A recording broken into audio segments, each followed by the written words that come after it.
The story of British India is a long and complex one. It is a tale that stretches over several centuries, beginning with hopeful merchants seeking profitable trade and culminating in the establishment of a vast empire.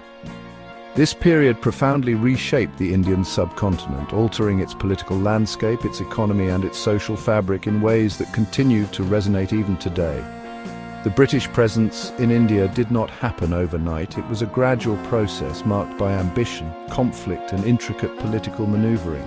Understanding this history is crucial to understanding modern South Asia and the interconnectedness of our world. It is a narrative filled with fascinating characters, dramatic events, and far-reaching consequences for millions of people.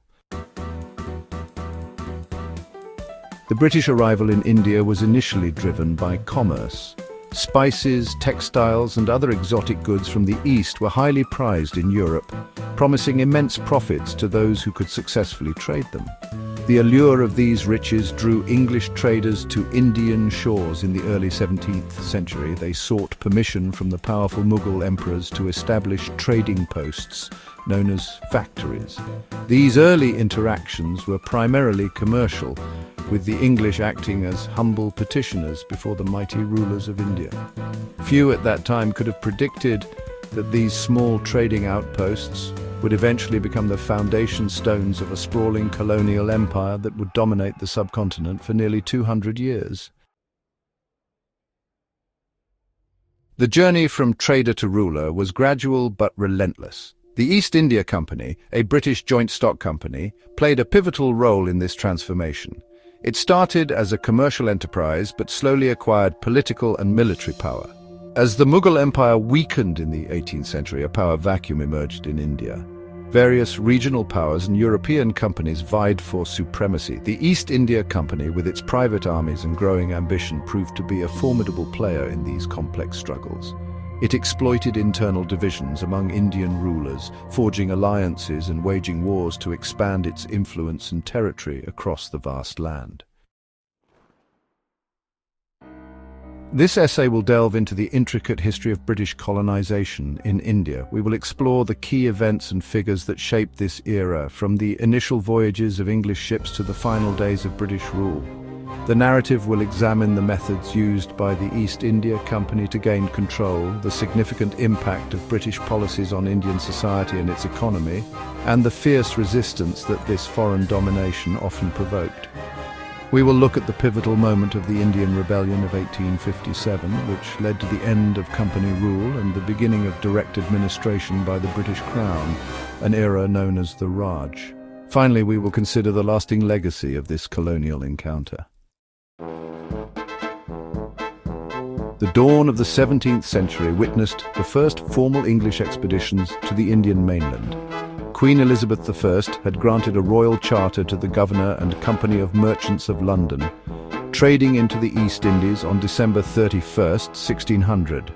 This entity, later famously known as the East India Company, was formed with the primary objective of challenging the Dutch monopoly over the lucrative spice trade in Southeast Asia. However, India, with its fabled riches and established trade networks, soon became a significant focus. Early voyages, like that of Captain William Hawkins, sought to gain favour at the Mughal court, which was then at the height of its power and splendour under Emperor Jahangir. These initial encounters were marked by a clear power imbalance. The English were supplicants seeking permission to trade. Emperor Jahangir, a ruler known for his keen interest in arts and sciences, received these foreign envoys with a mixture of curiosity and regal authority. Sir Thomas Roe, an ambassador from King James I, arrived at the Mughal court in 1615. His mission was to secure a treaty that would grant the East India Company exclusive rights to reside and build factories in India. Roe's diplomatic efforts, though challenging, eventually bore fruit. He managed to obtain a firman, an imperial decree allowing the company to establish trading posts at Surat, a major port on the western coast. This was a crucial first step, providing the English with a legitimate foothold on Indian soil, from where they could begin to expand their commercial operations.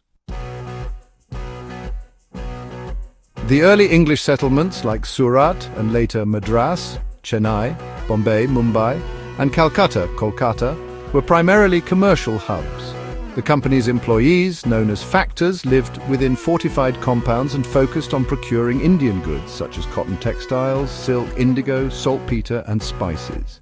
These goods were then shipped back to England, yielding substantial profits for the company and its shareholders. During this phase, the company's activities were largely confined to trade. They had little territorial ambition and generally avoided direct involvement in the complex internal politics of the Indian states. Their main concern was maintaining good relations with local rulers to ensure the smooth flow of trade and the security of their investments and personnel. However, the political landscape of India was not static.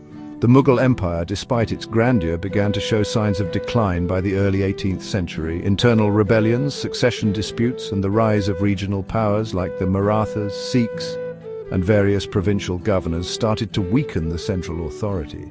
This changing environment created both challenges and opportunities for the European trading companies, including the English East India Company. The English, initially focused solely on profit, began to see the potential for greater influence.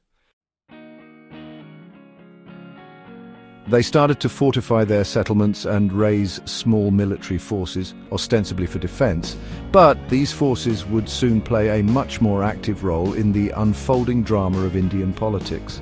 The transition of the East India Company from a mere trading body to a territorial power was a defining feature of 18th century India. This transformation was not a pre-planned conspiracy for conquest from the outset. Instead, it was driven by a combination of factors: the declining authority of the Mughal Empire, intense rivalry with other European powers, particularly the French, and the ambition of company officials on the ground.